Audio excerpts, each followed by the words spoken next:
Hi, Dr. Alex here, and welcome to a video which will undoubtedly have lots of jump cuts in it because I'm doing this with one microphone and very little preparation. But this is only a very silly video, so what could go wrong? Ah! Anyway, this particular silly video is about getting reverb on the new newish Vox MV50 AC, one of their new tube powered amplifiers, which strives to get the sound of, say, an AC30 with its full complement of tubes, of valves, depending on which side of the Atlantic you are, but with this new tube technology compacting it down into this tiny, tiny amp you can just see behind me. Now, one of the problems with this amp, no matter how amazing it sounds, and it does sound really good, if you allow it 20 minutes to warm up at least before you use it, because although this is new tube technology, it has the same properties largely as a real tube or valve amplifier, i.e. you should let it warm up. Even if the valves are only in the preamp stage, it takes time for them to warm up to get to optimum sound output and optimum tone quality. So don't forget, even though you've got a new tube amp, let it warm up before you use it. Now, that aside, that's not a problem of the MV50 specifically, that is just a problem, if you like, of tube and valve amplifiers generally. The problem with this amplifier is there is zero effects on it and zero effects loop circuit, so you can't add them in very easily. Now, I don't use many effects when I'm playing. All I tend to use is the volume control and the pickups and try and get the sound I want by just playing with those and basically getting the amp set up in an optimum position so that I can get the widest variation in sound just through selection of pickups and changing the volume control. However, even I do like a bit of reverb, not massive amounts of reverb, just enough to give a little bit of air under the output so it doesn't sound like you're playing in something completely dead. Now you can put a reverb pedal between you, the guitar, and the amplifier, but this does tend to mess with the sound input a little bit. You're messing with the signal going in, and if you want the amplifier's tone, it's going to make some difference to that. So an ideal situation would be to get some reverb after the amplifier, perhaps before the speakers. Now this is generally not something that's done. You don't get effects between the amplifier and the speaker. But I got to thinking there must be some way around this. And so I started messing with various bits of equipment to try and get something like some reverb after the amp at the speaker stage, essentially. What I did, as you can now see, I'm sure by the magic of YouTube from the photos I took, is I added reverb by putting springs, in this case mostly upholstery springs from mattresses, inside the speaker cabinet. Now, I had to play with this quite a bit. I actually tried to use suspension springs, but these were too heavy for the speaker's output to move enough so that the reverberance would then be detectable by the human ear. However, by continued playing with different springs in different positions and different places, and eventually different numbers of springs, as I added more and more to the mix, I finally got what you can see in the photos, which is a whole bunch of springs in tension inside the speaker cabinet, and you get some reverberance. Now, don't come into this video expecting like a Batcave level of reverberance and echo coming out of this. This is not what you're going to get. However, there is a noticeable increase in the reverberance than from the amp playing on its own through the speakers. Now, this music shed will be familiar to my viewers of other series, such as The Doctor Reads the Doctor by the Doctor, Season 12, because this is where I film the Doctor's stories being read, but not from this angle. No one has seen the music shed from this angle before. Now this side is where I would sit if I was getting my co-star Eon to read, or where she would sit as editor and co-star if she was reading with me and I was playing the Doctor or reading the story from the chair, which the camera is actually currently sitting on top of right now. But this is the same room, only from a weird angle from everyone's perspective. Now, this room does have some reverberance of its own, some natural reverberance. There is a drum kit over on the other side of the room, which has some reverberance, obviously. There is a massive Leslie speaker cabinet and a massive guitar amp over there, both of which have reverb in them. Next to that, there's the Hammond B200, which again has its own reverb tank in it. And then the shed itself is actually made of metal, and although it's insulated with various polystyrene boxes, it itself has a certain level of reverberance. So this sound is never dead in this shed. That kind of rhymes. Anyway, the sound is never dead in this shed. However, if you just play the amp on its own, you get a very dry signal coming out of the speakers. With the new addition of the springs, you do get some reverberance, and hopefully you should be able to pick it up when I play it into the microphone I'm holding in my hand. There'll be another jump cut coming up in a second as I move this back down to record down there.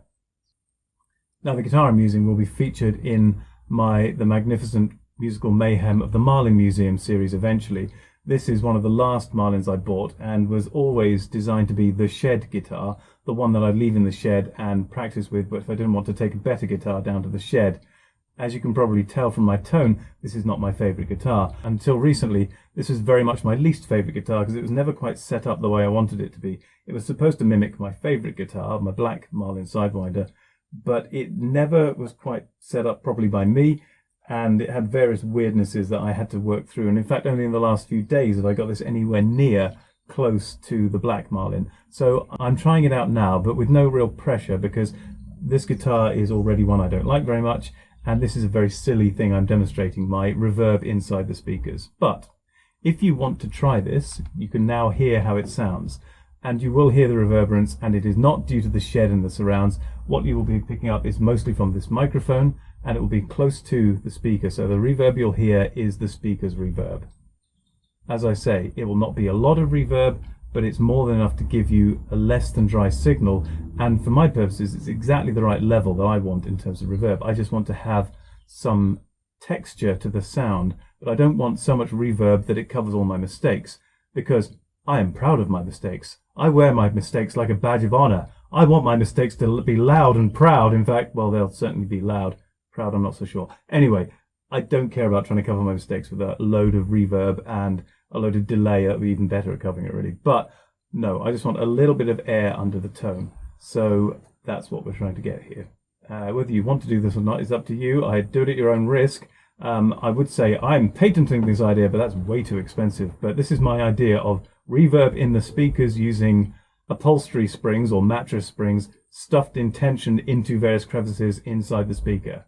So here you go. Enough of me blathering. Here is the guitar in various different setups. At first I'm going to play it on a volume of 7 out of 10, not 11. And the amplifier will be set up as you can see in the initial photograph.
Okay, so that was testing it on a volume level that is roughly acceptable for the neighbours, because although this shed is slightly insulated, it's not exactly professionally insulated.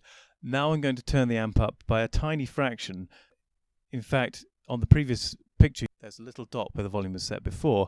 There's also a tiny fraction higher with a little H set next to it, which is my high volume setting. This amp is so loud that I don't dare go anywhere near the top of it. It's currently set to about 10 o'clock, and you go up to about 10:15, it's very loud. If I were to set that thing round to, I don't know, 3 or 4 o'clock, the thing would blow the roof off this shed. So we're not going to go that loud, but I'm going to turn the volume up a little bit so you get slightly more of the reverberance. The louder it is, the more reverb comes through. So here is the slightly louder one as soon as I've set up with the guitar again.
Well, hopefully that was enough varied playing and examples to show you can hear the reverb based upon the springs inside the speaker.